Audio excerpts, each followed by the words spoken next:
for scientists, Duckworth and Lewis, who came out with the method which is used today also, and this has been published in Management Science. And it is to an extent an analytical method. So what is analytics? We have been talking so much. To my idea, it's an approach. Can we, a systematic approach of solving a problem? Okay? Can we put a broad brush and say, hey, let me use analytics everywhere? May not be. Some problems are big, and so I need to make the investment and use an analytical method. Some could be done by intuition, by experience, using some simple heuristic methods. So my point of view here is, let's not put a broad brush and say, yes, analytics should be applied everywhere. But where it matters, yes, we should. Google is a company who probably Google or Yahoo, who get or warehouse close to a couple of terabytes of information every day. If they are not going to do anything systematically, they won't be able to throw up information on our iPhone to say, hey, you are in Kormangala, the nearest restaurant, this is 2 o'clock, you're looking for a lunch place. Which is the closest restaurant? They will not be able to throw it up unless you analyze. These were my couple of points. Thanks.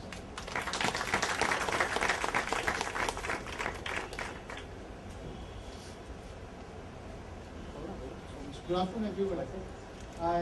I must say that this was a real wonderful discussion so far, and I would say a sort of Samudra Manthan, where a lot of people talking positive for analytics, a lot of people talking negative for analytics. I think the whole purpose was to bring out the point, and which a lot of eminent people who are here and who spoke about various things. It's very interesting. So that's my first thing. I just want to share where I'm coming from. As a practicing CEO, for me, a particular saying has given a very big impact in my mind, which was long back. I would say in the 90s, when people were talking about implementation of PQM in the manufacturing industry. And in 94 and 95, people were talking about using Six Sigma as a process flow. It was very well said at that point in time. If I have to believe, I will believe in God. But if I have to trust, I trust in data. I think that has got a very strong impact on me as a working professional, and I really do believe that if I have to believe, I believe in God, but if I have to trust in my position to make a decision, I'll certainly go and trust on the data. That's my point of view. Secondly, is very interesting, which was spoken here, that how Jack Welch to take certain decisions. Now the point is, when he went to take a decision to put his money in China or to put his money in Mexico, how do we know that it was a gut feel? Are we sure about it? I mean, a man who has been so vehement about implementation of Six Sigma in his organization that he said that if you guys don't do a green belt training, there would be no promotions and increments for you. I'm sure if you have read his book, you understand that. So he has been so vehement about data, he has been so vehement about analytics. So how could we ever believe that he went to China and invested on his own intuition? I don't believe in that. He may say that. I may also say that at times it's my gut feeling or it's my intuition. But the fact is very well said by Mr. Padmanabhan, right? Padma? Mr. Padmanabhan, right? Very nicely said by you. As we grow up in our professional ladder, there are a lot of data, there is a lot of information which we keep capturing. And in a very unique situation, we use that without knowing how we are using it. That's my personal, I really believe in that. And in a training program, it was very well said also, that how do you come to a wisdom level? The steps for getting to wisdom level is, there is a data, from data you get information, from information you get knowledge, from knowledge you come to a wisdom level. And very few people realize that, if you are in a particular business scenario for, let's say, 10 years, 20 years, you come to a wisdom level and then you take certain decisions without getting into data, information or knowledge. Probably you are so fast in getting into data and getting the information and knowledge that you don't even realize that you have got that step. The real answer comes when you come out of that industry and go and work for another industry. That's where you have to fall back on data again. You know, it's very interesting to understand this, and I'm talking from a practical experience. I was country head for informatics, which was into software education at one point in time, and I shifted from that to a packaging industry. My wisdom of informatics was of no good. I had to fall back on the data with regards to the plastic industry or the packaging industry. And then I had to pick it up from there. Now I am into an apparel segment. My data, I have to get back to the garment segment, understand the data, get the information, get the knowledge, and come up to wisdom level in 5 years. So I believe this cycle of data to information to knowledge to wisdom, this is very, very important. And I would go ahead and say that right from the day we are born, yes, we are analytical. And you know, our brain has always been, you know, computing and computing and computing, and then that's where, you know, we have our entire system. So hats off to Analytics Day, and great being here. Thank you. Thank you so much. Good afternoon, everyone. My name is Saurav, and I'm an analyst with Capgemini Consulting and a student at NMIMS. Very good thoughts being thrown into this house today, but I just wanted to share a piece of my own mind. Numbers has always been there from the very beginning, from the Aryabhatta to Galileo, present days. And let's be very sure about it, numbers are going to stay for a long time, and it's going to be contributed to our development, our economy, our growth, our technology and research. The reason that today we see analytics as a very important tool and a progression of success is because the sheer amount of volume of information that we are dealing with. It might not have been that important a decade behind in time, you know, if you go 10 years back, because if you see the exponential number of people that have increased, the exponential number of information points that have increased, that is the reason we need to use analytical tools, because it's no more simple to find patterns within our information, within people behavior, with mind and all of that. Having said that, a couple of examples came in, like Google being an analytics company. I completely agree with that. But then you can always say it's a biased thought process. But then let's look at a couple of other examples like Walmart. Now we all know through our case studies that Walmart stands on analytics. It does its business because of analytics. Why? Because today analytics is the way to understand human behavior. It has helped us to understand consumer psychology. It helps us to understand the likes and dislikes of the very end customers to whom we are selling and from whom we are buying. So it is mighty important that we use these data points to understand the market economics. But then, I would also support it by saying, but analytics is not the end-all game. Yes, you need to add intuition to it, your own experience, and your own cultivated knowledge. And that is what gives you a unique mixture, which then is called as a strategy in the wise man's world. That's all. Thank you.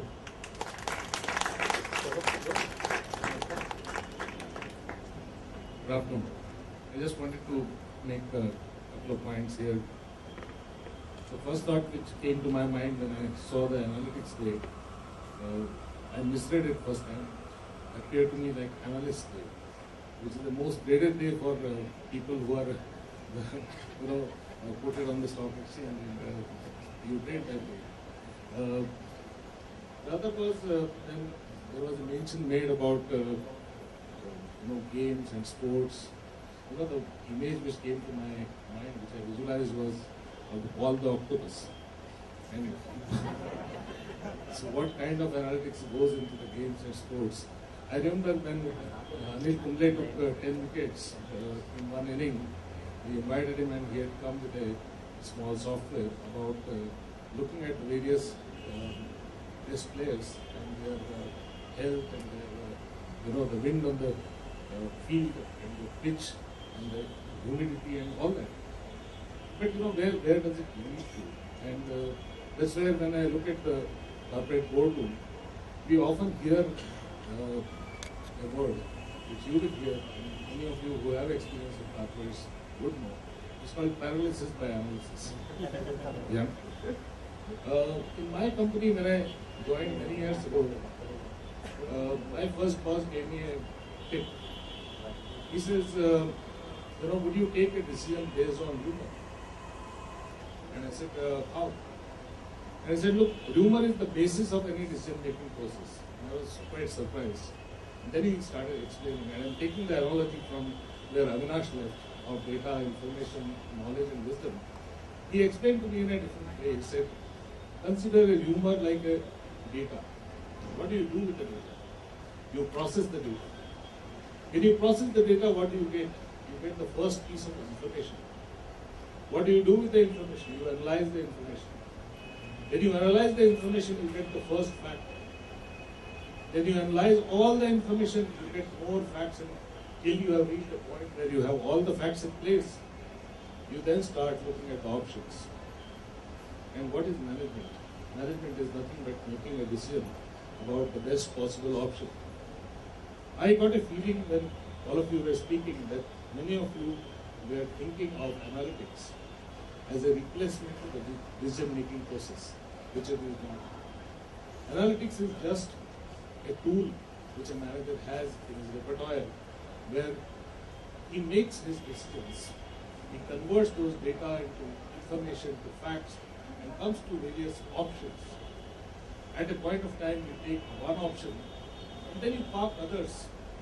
Because in a democratic process of a management or a conscientious process, you look at parking those areas which you are not agreeable to now, but over a period of time you review your decision, whether your decision was right. At that time, you bring those thoughts to take a right decision.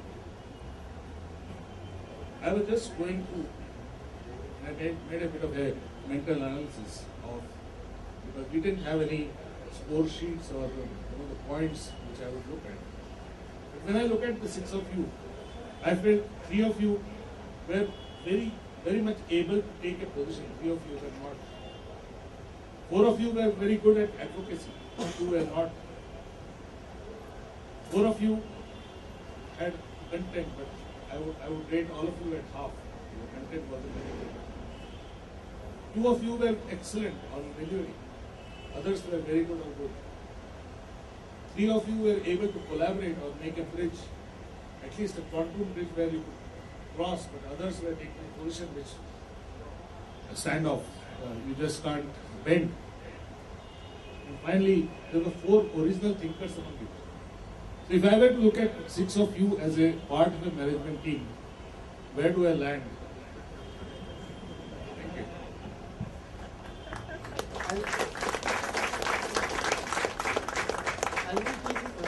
I'm sorry I'm speaking again, but I really don't want the audience to miss on one recent thing which I have come across. I've come across a consultant who is associated with Quality Assurance India, and a very unique project which he's shared with me. And this project is about understanding emotions of people at the airport. And this particular project is at Dubai Airport, which is conducted by Emirates. And the purpose of this is, it's a huge airport, it's a very big airport, and it has got shopping malls or shopping shops everywhere.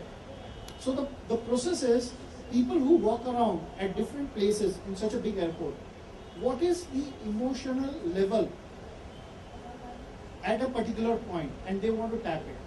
Just a very ridiculous example he gave me, which I don't know whether I should